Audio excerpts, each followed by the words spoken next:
Alors, l'enregistrement a démarré, c'est tout bon pour nous et je vous propose donc de ne pas plus attendre et de commencer ce webinaire. Donc déjà, merci à toutes et à tous d'être présentes ce matin. Ce que je vais vous demander d'un point de vue logistique, c'est de bien couper vos micros si c'est possible. Vous aurez de toute façon la possibilité de poser vos questions à la fin du webinaire, puisque voilà, c'est assez classique, mais c'est important aussi de pouvoir vous donner ce temps d'échange. Le sujet d'aujourd'hui, vous le savez, hein, c'est vraiment adressé plutôt d'un point de vue fournisseur pour voilà, débattre de ce point qui est de faire de votre démarche RSE un levier de compétitivité pour répondre aux attentes des clients. Je vais poser quelques définitions très rapides après avoir présenté donc les intervenants du jour. Tristan Rodriguez, qui est vice-président du groupe Kramer, il vous en dira voilà, bien plus et bien mieux que moi sur ce groupe et sur les différents aspects que ça recouvre et la démarche RSE qui a été mise en place. Et moi-même, Marie-Claire Nico, donc associée et consultante achat responsable du cabinet BuyerWay. Donc aujourd'hui, je vais rapidement poser le contexte et ensuite, avec Monsieur Rodriguez, on vous donnera un exemple vraiment très concret, passer, on va dire, de la théorie à la pratique, et un dernier échange voilà, pour les questions-réponses. Comme j'entends ma propre voix en écho, je vais juste vous demander, excusez-moi, de bien couper les micros pendant effectivement que je prends la parole. Alors, pour commencer, on s'est dit qu'évidemment, il y avait besoin, quand on parle des dynamiques entre fournisseurs, clients, etc., de reposer la définition en ce qui concerne la chaîne de valeur.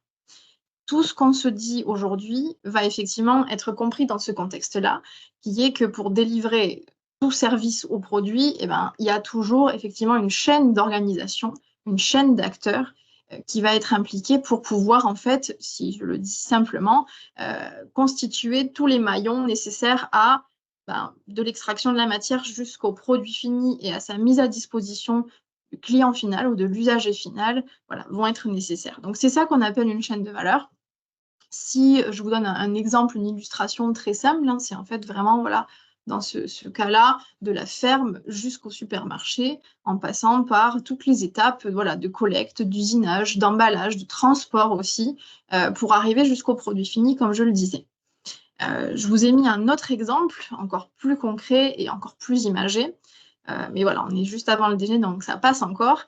Pour tout ce qui est voilà, de produits carnés, là en l'occurrence de bœuf, simplement hein, de l'élevage jusqu'encore une fois à la mise à disposition du client final, de l'usager final, en l'occurrence du consommateur, de ce produit-là. Donc dans cette logique-là, c'est vraiment tout ce qu'on va se raconter aujourd'hui. Comment en fait tous les maillons qui sont dans l'amont de cette chaîne d'approvisionnement vont pouvoir réfléchir à leur démarche de RSE pour proposer à leurs clients, entreprises au final, mais aujourd'hui plutôt clients grand compte, grande entreprise, hein, eh bien des efforts ou des réflexions en la matière pour que ça puisse être valorisé aux yeux du client. Forcément, on a parlé chaîne de valeur, il y a une autre notion qui me reste quand même à définir ou redéfinir. Vous avez sûrement déjà une petite idée de quoi nous parlons, mais c'est important voilà, de clarifier ça pour tout le monde. Quand on parle de RSE, on parle de responsabilité que les entreprises ont vis-à-vis de la société dans son ensemble. D'accord? Donc, c'est pas du tout un terme nouveau. On en parle quand même hein, depuis une bonne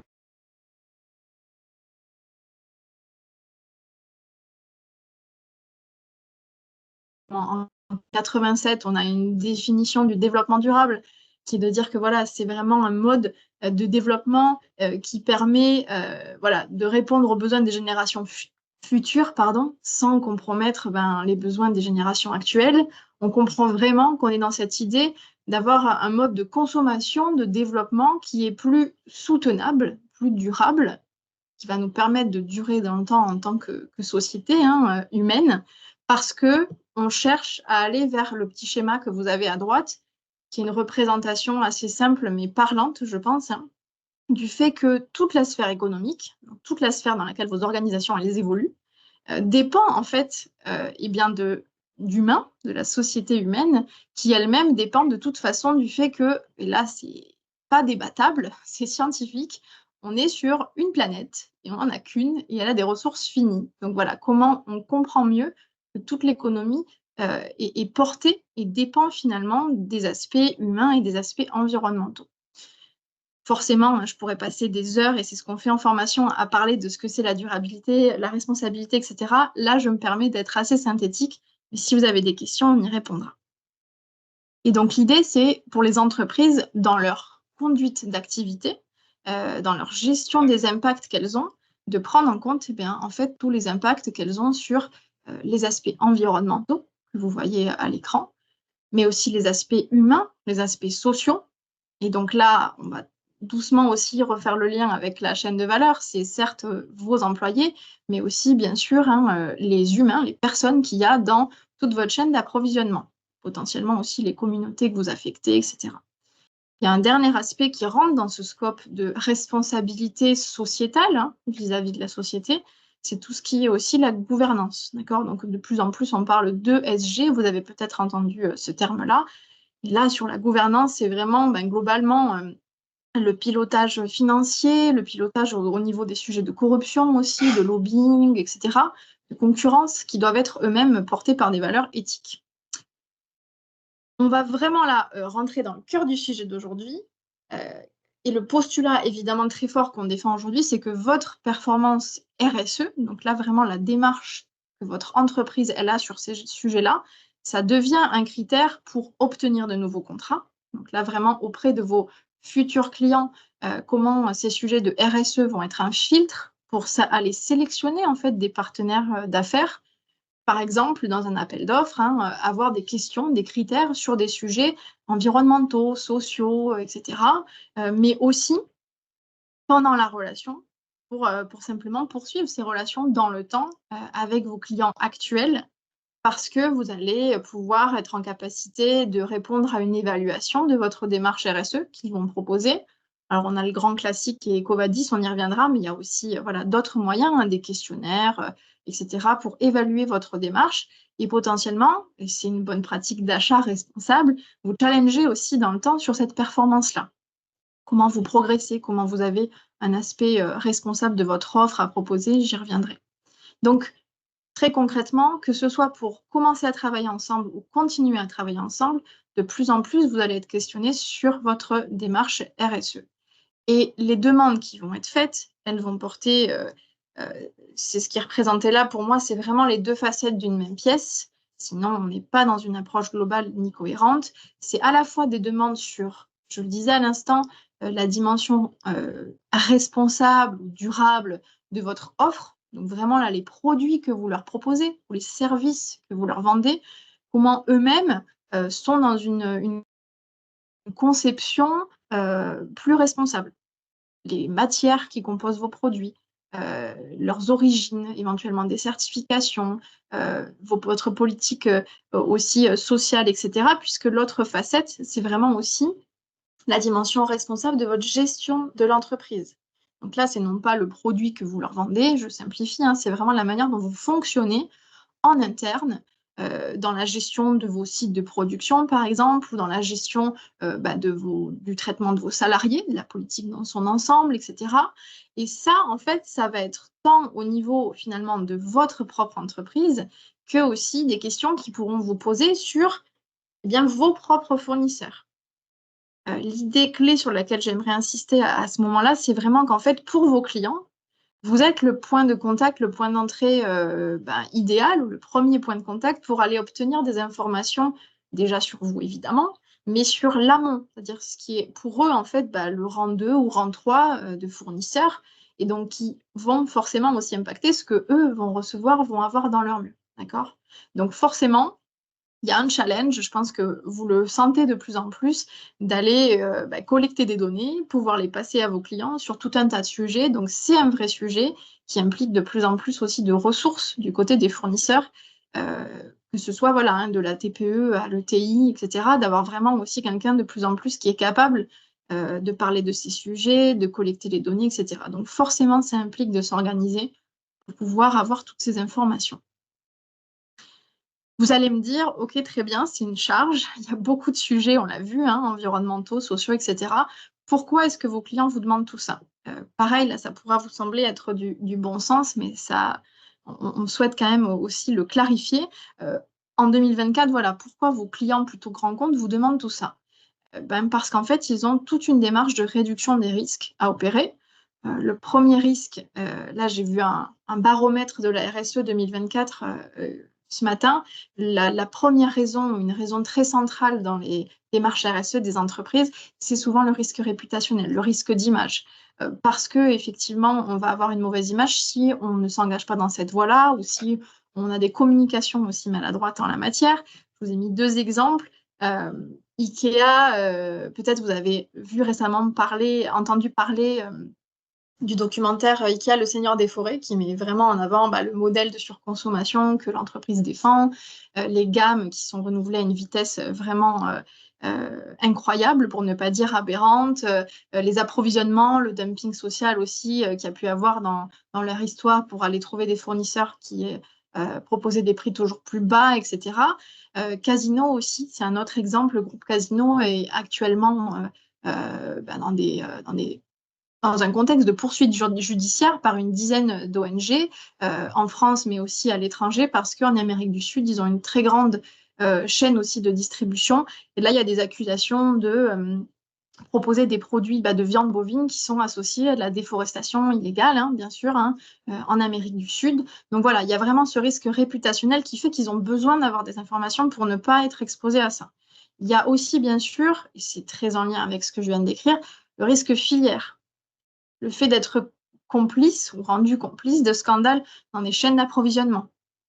On avait eu historiquement, ça parlera sans doute à certains d'entre vous, hein, déjà dans les années 90, le scandale des enfants qui travaillent dans les chaînes d'approvisionnement de Nike. On avait cette image voilà, du ballon de foot avec le logo dessus et de voir des enfants dans des conditions de travail en plus très délétères.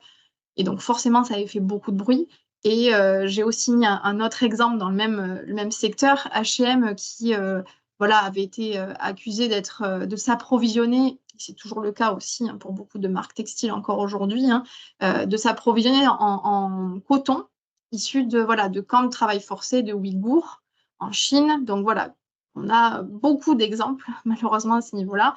H&M, j'ai vu aussi très récemment et critiqué par le fait qu'il participe indirectement à la déforestation dans le Cerrado, aussi au Brésil. Donc voilà, c'est des sujets très sensibles. Pour finir sur les risques, on a évidemment le risque juridique.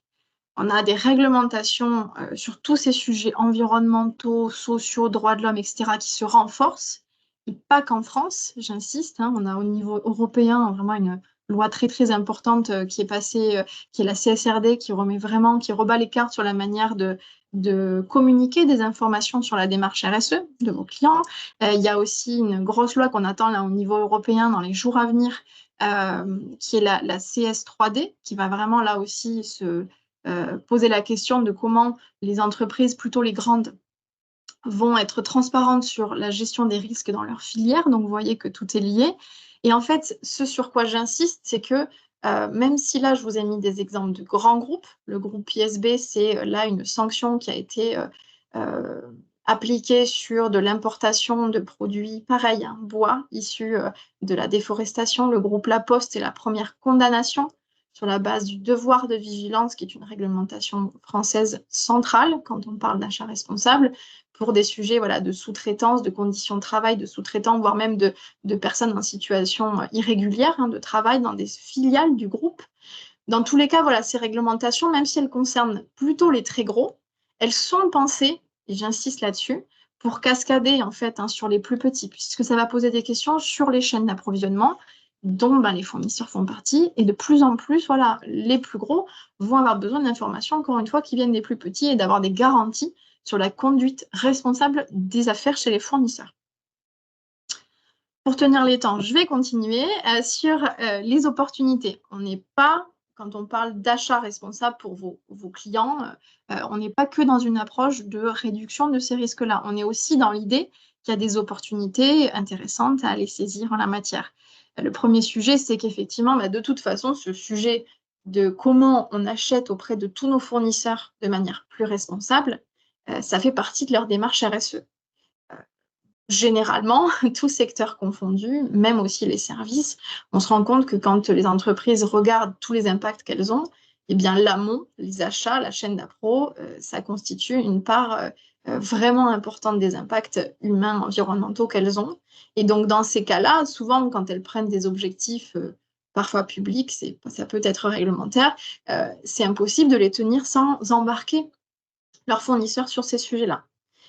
On ne peut pas tenir, par exemple, ça c'est le grand classique, hein, on ne peut pas tenir des engagements, des objectifs qu'on a pris sur la réduction des émissions de gaz à effet de serre, en particulier évidemment Scope 3, si on n'embarque pas les fournisseurs pour qu'eux-mêmes définissent par exemple une trajectoire de réduction de leurs émissions de gaz à effet de serre. Donc c'est essentiel pour eux de toute façon de travailler avec vous sur ce sujet. Il y a une deuxième opportunité, et là on va se rattacher, on parle de compétitivité, ben là forcément ça en fait partie, qui est que c'est aussi essentiel d'aller poser des questions sur la RSE des fournisseurs, avoir des produits plus responsables qui sont proposés, etc. Parce que les clients de vos clients sont eux-mêmes de plus en plus intéressés par le sujet.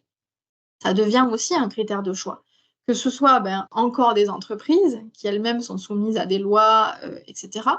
Les marchés publics, c'est-à-dire que même l'État, là forcément je parle pour cet exemple-là, va chercher à intégrer de plus en plus dans ce qu'il achète une dimension aussi responsable. Les JO, c'était un bon exemple avec le bois, par exemple, mais pas que.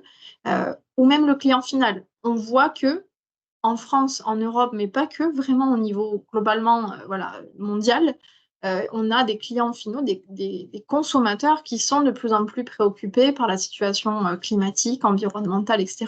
Et pour qui ça devient aussi un critère d'achat de plus en plus, cette dimension responsable du produit et l'engagement de l'entreprise.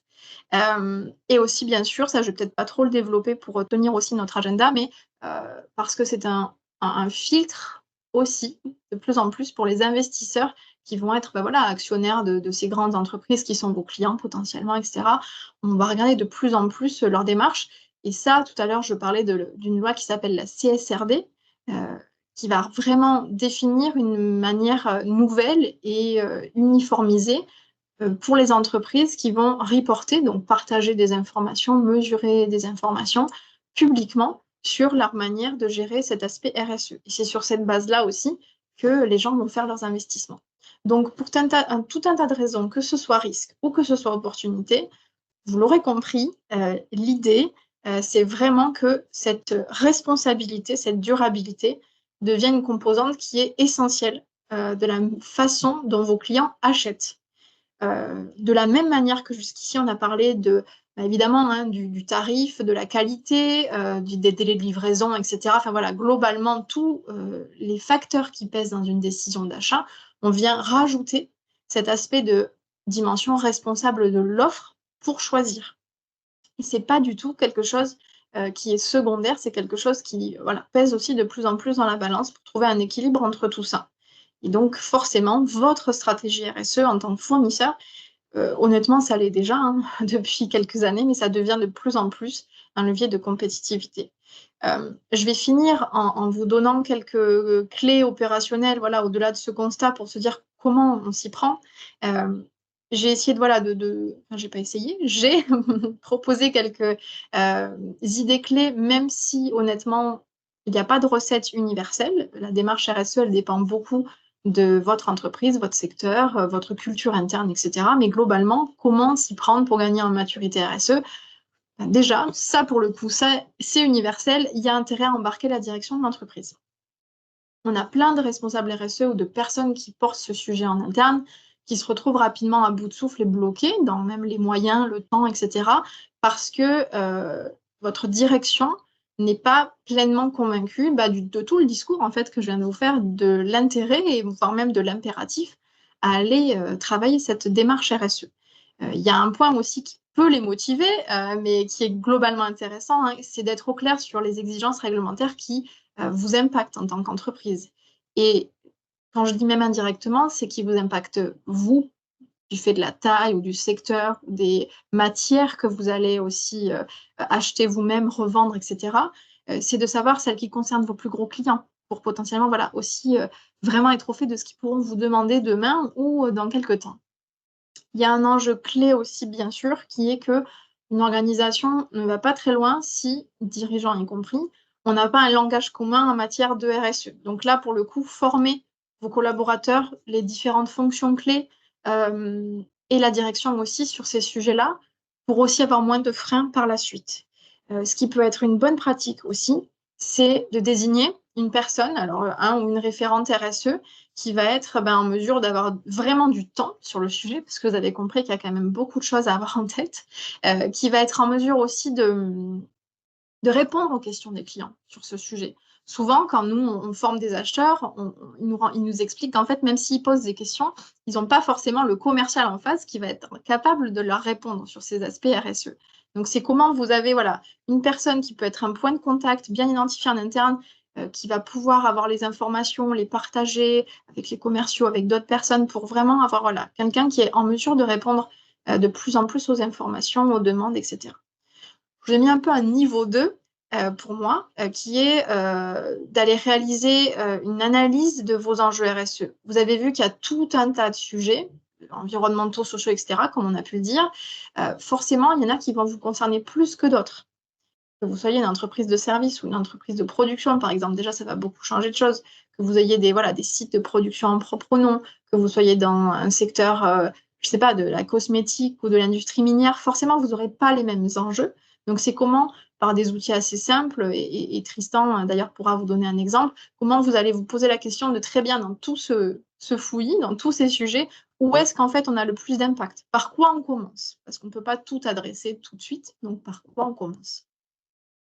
Une fois que cette question elle est posée, et c'est dur de le faire sans ça, vous pouvez structurer une politique qui va être vraiment garante de pertinence vis-à-vis de votre activité. Avoir quelques piliers, quelques engagements, etc.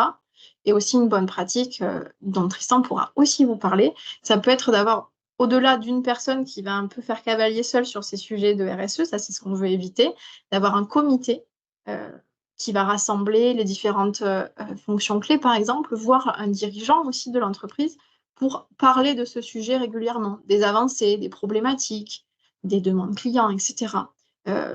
Là, il y a la semaine dernière, moi j'étais dans un comité RSE d'un groupe d'une ETI française où pour le coup, vous aviez tout le monde. Vous aviez vraiment des personnes de RH, des directions de sites industriels, les achats, l'innovation, un dirigeant, enfin le directeur général. Et vraiment, on a parlé de la démarche pendant 2-3 heures et ils se réunissent à peu près tous les 2 mois, par exemple. Pour finir, il y a bien sûr un aspect essentiel qui est de mettre en place, au-delà de jolis papiers qui expliquent votre stratégie, les actions qui vont répondre à ces objectifs-là. Et après, pour gagner vraiment en maturité, euh, c'est comment aussi vous re-questionnez votre business model dans l'ensemble, en fait, à l'aune de la démarche RSE. Que ce soit votre offre, votre discours aussi auprès des clients, vos approvisionnements, et de mesurer vos résultats.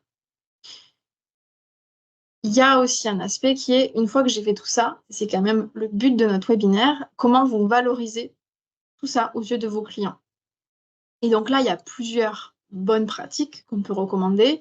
Le premier réflexe, j'ai envie de dire, c'est d'en parler avec vos clients.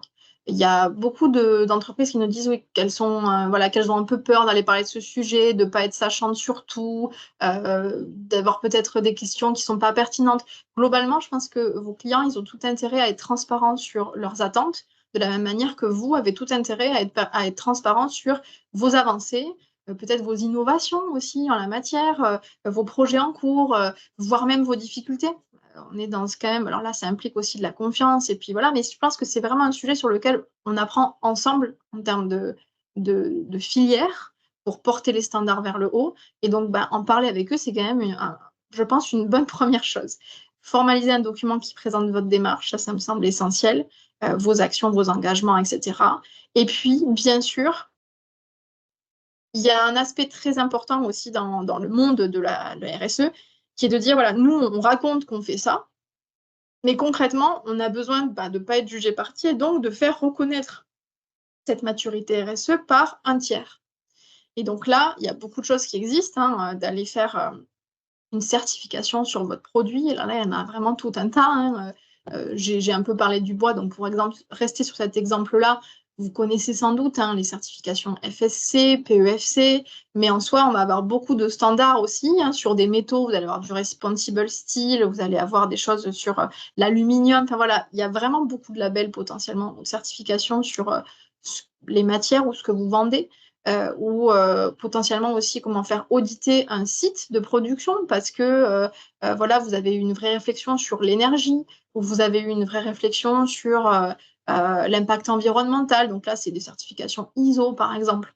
Mais bon, pareil, hein, ça, il y a un webinaire entier dédié aux certifications et labels que je vous invite à aller voir si vous le souhaitez. C'est un sujet assez large. Et le dernier moyen aussi, qu'il faut qu'on mette en avant parce que c'est ce qui est de plus en plus reconnu, et qui a de la valeur aux yeux de vos clients souvent, c'est les évaluations par des plateformes voilà, tierces.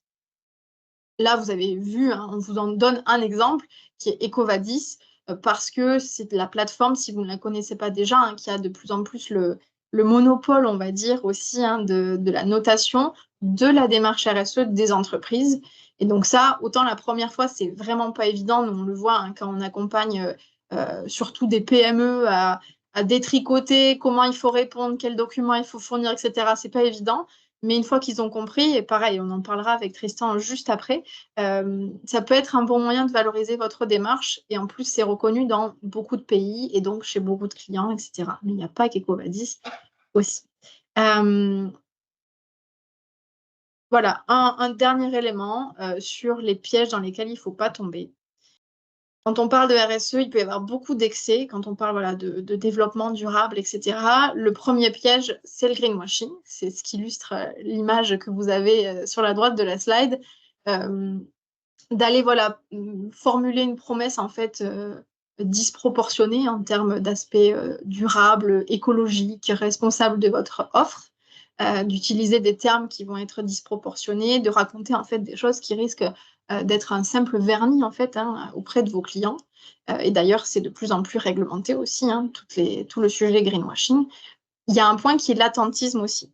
Ce que je veux dire par là, c'est que la pire chose à faire, ce serait d'attendre que vos clients aient des demandes sur ce sujet-là. Le risque, et nous on le voit hein, dans certaines entreprises ou auprès de certains clients, si vous attendez trop, voilà, si c'est passif sur ce sujet-là, la marche à franchir, en fait, hein, risque d'être beaucoup trop haute hein, pour soit se mettre en conformité, parce que vous l'avez vu, il y a des réglementations nouvelles assez souvent, ou parce que vos clients aussi vont progressivement poser des exigences de plus en plus importantes sur ces sujets-là. Donc, être actif, commencer à déjà défricher les sujets, à mettre en place des choses. Je l'ai dit aussi, je pense que c'est un sujet où vous pouvez vraiment demander aussi à vos clients ce qu'ils attendent. Partager, si vous êtes partenaire de longue date, les difficultés, les réflexions. Voilà, ne pas se dire que tout est facile et qu'il n'y a pas de difficultés parce que globalement, toutes les entreprises hein, s'attellent à ce sujet et ont à un moment des difficultés aussi à le mettre en place. Je vous ai parlé d'EcoVadis et d'autres notations. Attention, pour autant, ne pas croire que c'est ça qui compte le plus. Ça, c'est vraiment, j'ai envie de dire, un peu à la fin de votre démarche. C'est la cerise sur le gâteau qui montre que vous avez bien fait les choses et qui va être valorisable. Mais ce qui compte le plus en termes d'impact et de durabilité dans le temps de votre entreprise, c'est quand même la gestion de vos impacts. C'est-à-dire vraiment là où vous pouvez améliorer la façon dont vous impactez l'environnement ou les humains, voilà, que ce soit chez vous ou dans la chaîne d'approvisionnement. Ça, c'est mon point de conclusion. Et je vais laisser la parole ensuite à Tristan. Vous l'avez compris, l'idée, c'est de vraiment pas traiter la RSE comme un sujet cosmétique.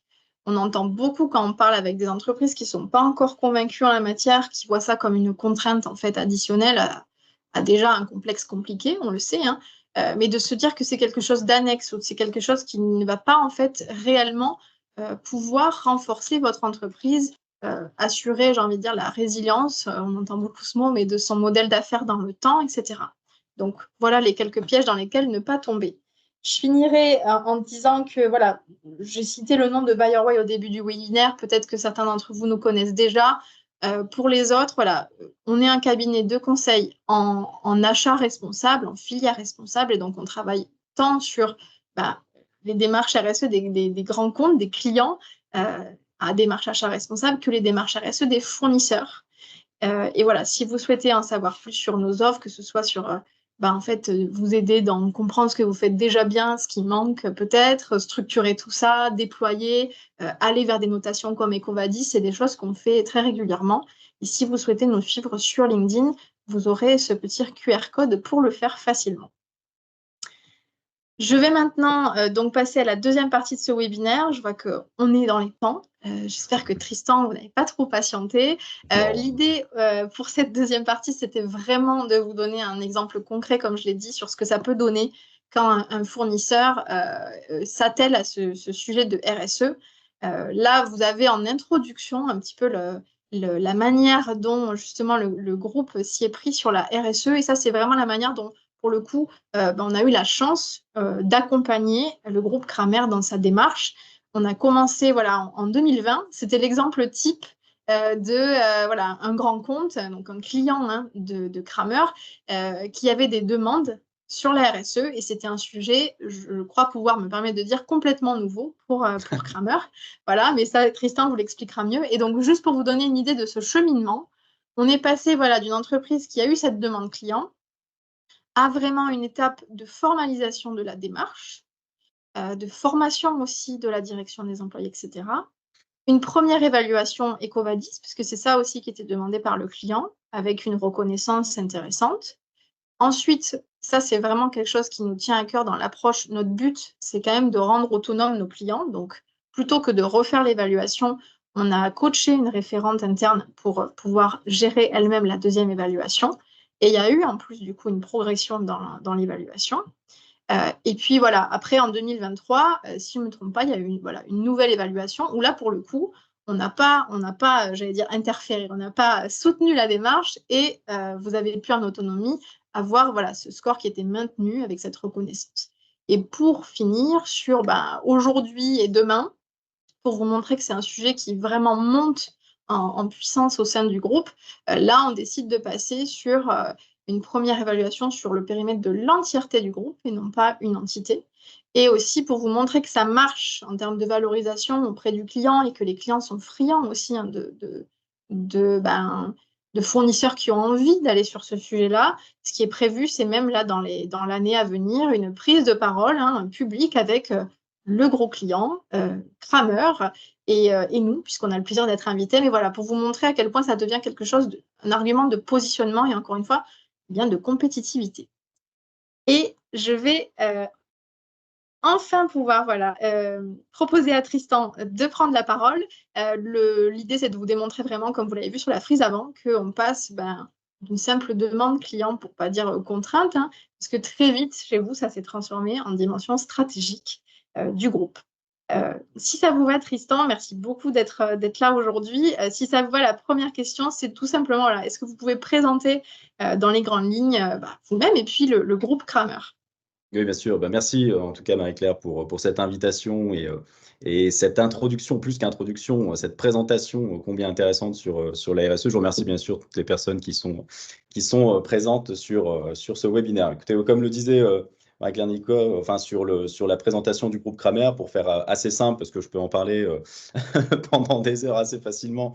Mais donc, c'est un groupe français spécialisé dans la fabrication de robinetterie et de céramique sanitaire.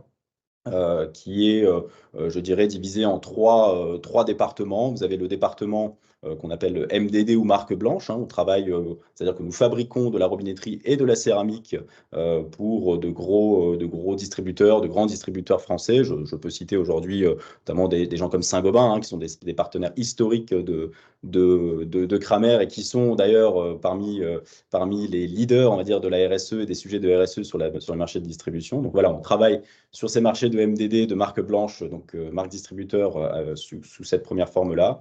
Deuxième forme, en fait, on a deux marques ensuite sur le groupe que sont Kramer, donc fabricant, donc, on présente désormais comme un ensemblier de robinetterie, un ensemblier de la salle de bain, c'est-à-dire fabricant de robinetterie et de céramique, à destination plutôt des marchés GSB, grand public. On peut retrouver notamment la marque Kramer chez Leroy Merlin, chez Bricoman. On peut le retrouver aussi sur la partie plutôt professionnelle, comme des gens chez la plateforme du bâtiment, pour ne citer que. Donc voilà un petit peu comment on est organisé. Et une deuxième marque et un troisième pan qui est Horus, donc marque luxe, on va dire, du groupe, hein, sur ce segment luxe. Savoir que 50% du chiffre d'affaires d'Horus est réalisé aujourd'hui à l'international.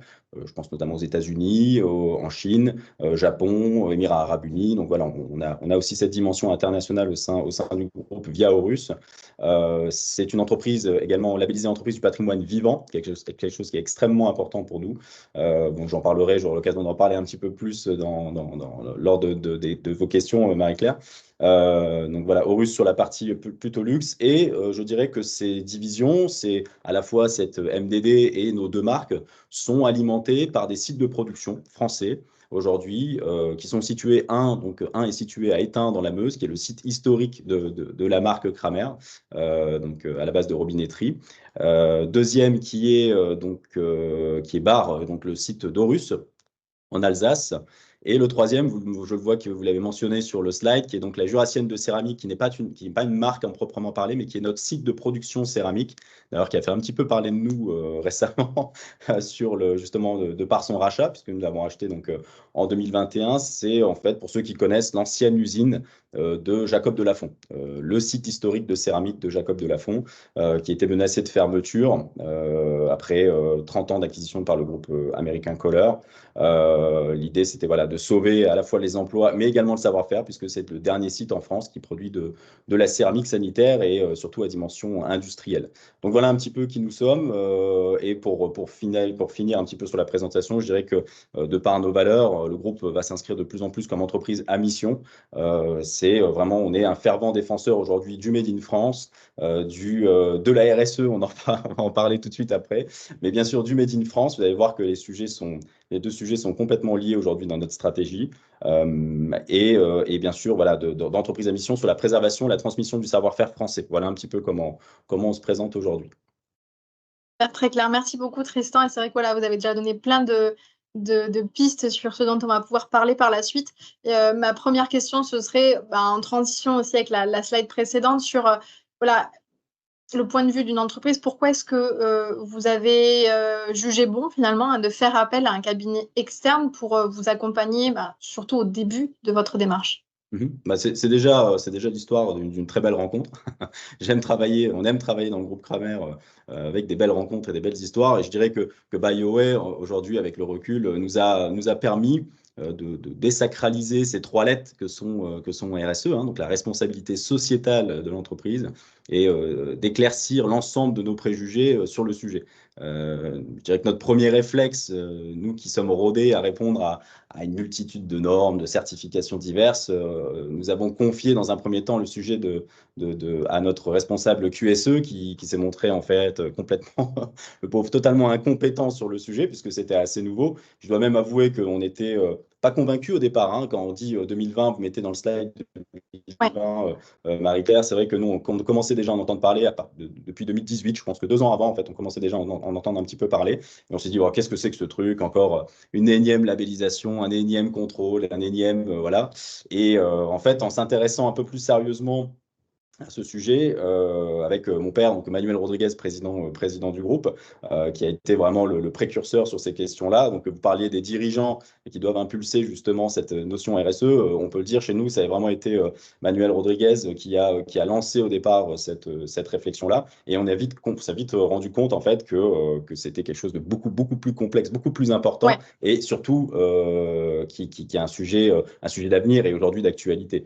Ensuite, je dirais que pour la suite, le choix du partenaire relève à la fois de la chance, mais aussi de l'écosystème RSE, qui n'est pas encore totalement pollué par le business et très animé par des convictions profondes. Et c'est ce que je dirais, c'est ce qu'on a retrouvé chez BioWay, qui va aujourd'hui nous accompagner aussi dans le futur de la RSE, parce que là, on s'arrête à 2024 dans le slide, mais à 2025, 2026, 2027, avec justement toute une notion. Alors, on a déjà une vision groupe au niveau de la RSE, mais il y a vraiment une démarche encore plus importante.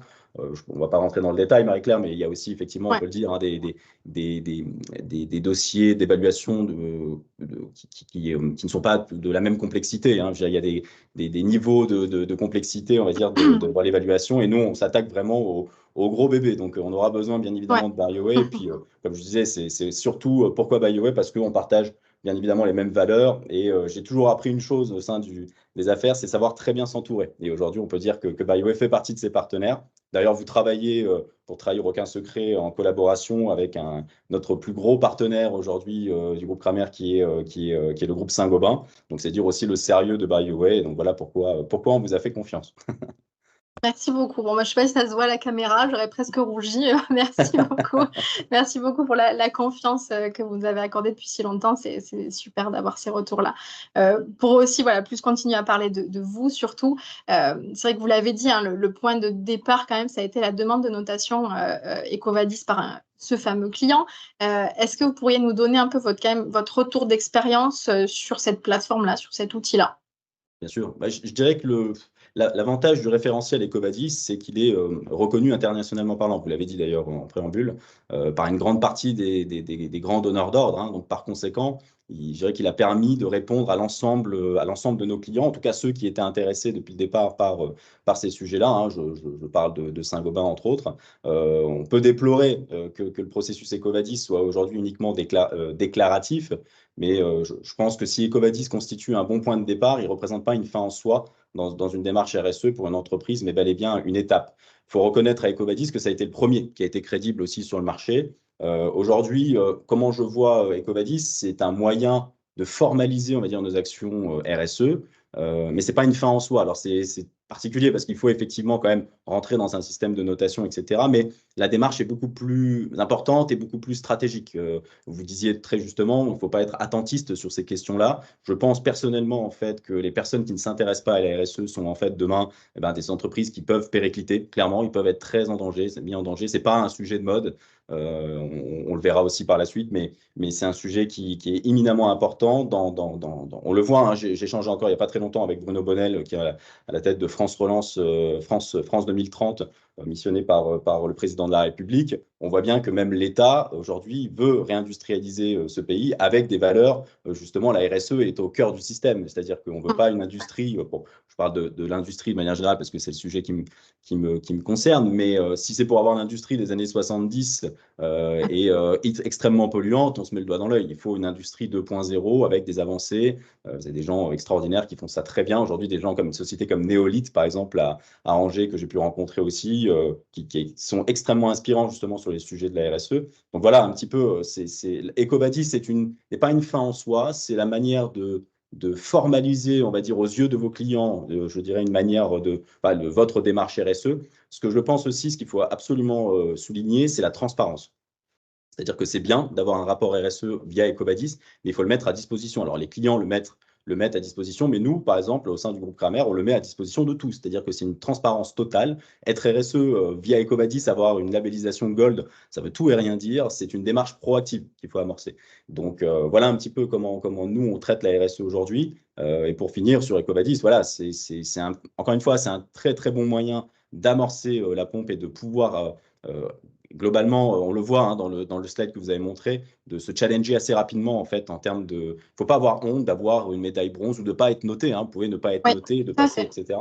Mais ça permet, je pense, de mettre en lumière, je dirais, les points, les aspects positifs de vos actions aujourd'hui, les aspects négatifs, et bien sûr de travailler sur les aspects négatifs, mais également pour venir valoriser vos aspects positifs. Et tout ça, bien sûr, pour montrer à vos clients, et je dirais même que nous, on a fait partie des gens qui ont inspiré certains clients parce que c'est pas gagné, hein. Il y a encore des distributeurs qui oui. ne croient absolument pas à la RSE. Ça arrive, ou au Made in France. Ça, c'est aussi un combat du quotidien. Hein. C'est pas acquis, mais on voit que les leaders, en tout cas du marché, sont plus qu'investis sur ces questions-là. Tout à fait. Donc, vous aurez compris qu'effectivement, on est indépendant complètement d'EcoVadis, hein, mais c'est important, je trouve, voilà, d'avoir. Merci beaucoup pour voilà, ce regard sur les forces, le fait de mettre le pied à l'étrier, c'est vrai, hein, et puis de pouvoir partager avec le client ce sur quoi on est fort et on n'est pas fort. Et aussi voilà, de pouvoir avoir une valorisation, mais qui a ses limites. On est tout à fait aligné là-dessus. Vous avez mentionné déjà un peu hein, dans vos réponses l'aspect environnemental qui fait partie de la RSE, hein, de votre démarche. En complément de ce sujet environnemental, qui est un peu l'évidence hein, quand on parle aussi de l'industrie, je voulais savoir qu'est-ce qu'il a été important pour vous de prendre en compte dans votre stratégie, justement, au-delà de ce sujet-là. Ouais, je dirais que notre démarche a consisté tout d'abord à déterminer, comme vous le dites très bien, notre matrice de matérialité, donc c'est-à-dire de voir les actions, en gros, c'est-à-dire de définir clairement les points sur lesquels nos actions pouvaient avoir un grand impact. Bien entendu, comme beaucoup d'entreprises industrielles, il a été aisé, je dirais, de déterminer les points d'amélioration en matière de protection de l'environnement, Oui, c'est-à-dire, on peut citer la consommation de l'énergie. Je rappelle quand même qu'on rachète une usine de céramique en plein conflit ukraino-russe. Donc, je peux vous assurer consommation d'énergie nous est concret, appelée ouais. de manière brutale et de manière très concrète, sinon c'est très compliqué. Le bilan CO2, hein, scope 1, 2 et 3, comme vous le mentionnez, les traitements des déchets, etc., pour ne citer que ça, mais on a aussi déterminé plusieurs autres, ce qu'on appelle les ODJ, c'est-à-dire les objectifs de développement durable, sur lesquels nous pouvions exercer une influence. On a donc travaillé sur les achats responsables, sur les achats responsables, mais aussi sur le bien-être de nos collaborateurs, leur formation, la sécurité au travail. On a trop tendance, je dirais, à parler uniquement du côté effectivement environnemental, qui est important, mais si on n'a pas compris qu'il y a une interconnexion également sur le bien-être de vos collaborateurs, les valeurs également que vous véhiculez à l'heure où on parle de difficultés de recrutement dans tout un tas de métiers, pourquoi? Parce que vous avez aussi des jeunes qui sont en demande de ces valeurs-là. Il faut se réinventer. Ce que je dis souvent, en fait, c'est être un centre de profit, c'est bien, mais être un centre de valeur, c'est mieux. C'est-à-dire qu'il faut être à la fois les deux, centre de valeur et centre de profit, pour pouvoir justement, je dirais, acquérir une certaine crédibilité, voire aussi une vision d'avenir et s'inscrire dans l'avenir. Et puis, en tant qu'entrepreneur, en tant que chef d'entreprise, je dirais que c'est toujours agréable de se regarder dans la glace le matin. Alors que moi, je me regarde, je ne dis pas, c'est pas parfait, c'est loin d'être parfait, loin de là. Mais au moins, j'essaye de faire le bien. Et Ouais, voilà un petit peu tout à fait. la démarche que nous avons aujourd'hui, quoi. Ouais, et c'est vrai que voilà, de toute façon, quand on parle de RSE ou d'achat responsable, on le sait très bien, c'est de l'amélioration continue, c'est ça qui compte, la progression dans le temps. Et vous avez cité les ODD, les objectifs de développement durable. Ça, Mm. forcément, vu le temps imparti aujourd'hui, on n'a pas forcément fait référence, mais si vous découvrez ces sujets de RSE, c'est vrai que c'est un excellent moyen aussi d'avoir voilà, bah, le panorama des sujets concernés et de se demander sur lesquels vous pouvez avoir un rôle important sur ces sujets-là. Donc merci beaucoup pour ça. Hem, Vous avez mentionné les achats responsables, forcément, c'est aussi notre sujet de prédilection chez BuyerWell, hein, depuis plus de 10 ans. Mhm. Donc je voulais vous demander, comment est-ce que vous adressez, le sujet achat responsable? En quoi il est clé, en fait, dans le modèle d'affaires que vous décriviez un petit peu plus tôt? Ah, il a été clé, il est clé aujourd'hui parce qu'on a bien travaillé en amont. Si on s'est pas intéressé, hein, enfin, on s'y est pas intéressé de manière secondaire, si on n'a pas abordé, on va dire, le sujet des achats responsables de façon prioritaire, j'ai envie de vous dire pourquoi changer quelque chose qui marche. C'est toujours l'argument premier qu'on peut énoncer justement à nos clients, mais aussi à des cabinets comme le vôtre, hein, qui nous challenge justement sur ces questions-là. Je dirais qu'aujourd'hui, par contre, on considère qu'après avoir relativement bien travaillé sur les sujets environnementaux et notamment sur notre consommation d'énergie, on travaille aujourd'hui sur cet aspect qui relève d'une stratégie plus long terme. Ce que je veux dire par là, c'est que bien entendu, nous avons établi une charte fournisseur, par exemple, afin de s'assurer du caractère, je dirais, à la fois éthique de nos relations avec eux, mais aussi nous sommes attaqués, je dirais, aujourd'hui aux produits que nous fabriquons et commercialisons. C'est le cas notamment, je donne un exemple concret, hein, mais de par le rachat aussi de l'usine de céramique, il faut savoir qu'aujourd'hui, que 10% de nos produits neufs, hein, les produits neufs qui sortent de nos usines, 10% de la composition, c'est du rebut en fait, hein, c'est des produits de Ah rebut oui. de production. Donc il y a ces questions-là, il y a d'autres questions. On est en train de travailler sur des nouveaux brevets d'économie circulaire, enfin plein de sujets. Donc ça, c'est des choses qui nous animent, qui nous animent aujourd'hui. Mais je dirais que la première étape à réaliser est en fait un état des lieux, quoi, un bilan carbone à l'échelle de chaque produit ou de grandes familles de produits que nous produisons. Je peux vous annoncer d'ailleurs que d'ici quelques semaines, on sera en mesure de produire une ACV, c'est-à-dire une analyse de cycle de vie qui établira donc l'impact carbone depuis l'extraction des matières premières à son installation finale chez le particulier, en passant par les différentes phases de transformation, quoi. Donc, ce travail de fond, après, ça fait quand même 18 mois qu'on travaille sur ces questions-là, constituera je dirais un peu le point de départ de toute nouvelle réalisation au sein de notre groupe qui associe à chaque fois donc l'éco-conception et le design. Ça, c'est l'idée, c'est que l'objectif soit de produire mieux, de façon plus éco-responsable Et on le voit aujourd'hui, on a des clients qui sont extrêmement sensibles à ça et qui sont même précurseurs sur certains sujets. Je vais encore citer, c'est une note à Saint-Gobain, mais c'est vrai, il faut reconnaître qu'aujourd'hui, c'est les premiers à prendre vraiment à bras-le-corps ces sujets-là, notamment avec les F2S qui mettent à Oui. disposition les clients. J'ai retrouvé moi un autre distributeur aujourd'hui, alors dans le cadre du bricolage, du marché du sanitaire, etc. Je n'ai pas une science infuse non plus, qui prennent à bras-le-corps, on va dire, ces questions-là. On a plutôt tendance, et à contrario, il y a des gens qui jouent, vous le disiez très justement, un peu sur le greenwashing, mais et je dirais même pas que c'est volontaire. Je pense que c'est aussi une volonté en tant que leader. Les leaders Connaissance, aujourd'hui, oui. ouais, les leaders sont challengés. C'est-à-dire que c'est quelque chose qui est quand même complètement disruptif, hein, c'est-à-dire dans les méthodes de commercialisation. Et donc, le premier réflexe, c'est de dire, attendez, nous, on est le leader, on est les leaders, donc pourquoi on ne ferait pas notre propre label, notre propre système de notation, etc., etc. Parce que vous disiez très justement, on ne peut pas être jugé parti. Je pense qu'il faut absolument des organismes de tiers qui permettent en fait de nous évaluer et nous challenger. Encore une fois, sans avoir honte, quoi. C'est le mal qu'on a aujourd'hui, c'est d'avoir honte, de se dire, sur ça, je suis pas bon. Je vais travailler Ouais. pour. Moi, je préfère avoir ce discours-là plutôt que de la poudre de perlimpinpin, comme le dirait notre cher président, ou jouer de la flûte de Pan pour plutôt pour cacher, on va dire, la poussière sur le tapis.